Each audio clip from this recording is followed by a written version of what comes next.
Magaling pala magluto ng nanay mo.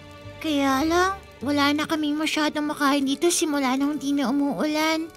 Alam mo, nung kailangan ni Elias ng pagkain, nagdasal siya at hinatid yun sa kanya ng Diyos. Minsan nanghihingi kami ng tulong kay Baal, pero hindi ko alam kung naririnig niya kami.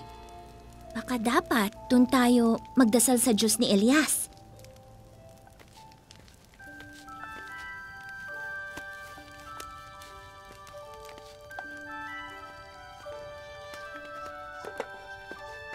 Salamat.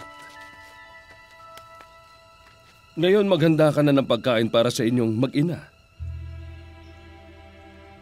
Pero Elias, wala nang natira sa kanila. Nailuto na niya lahat. Nakita ko po siya. Ito ang sinabi ng Panginoon ng Diyos ng Israel.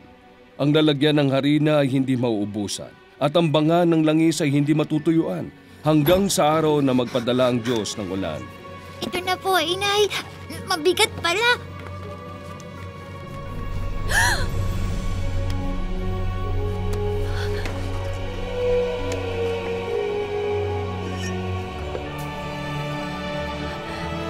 Tingnan niyo.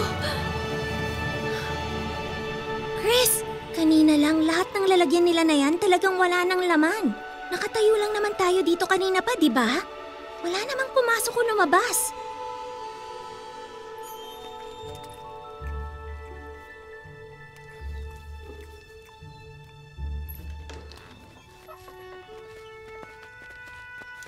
Alam ko kung sino ka, pero hindi ko alam kung bakit ka nandito.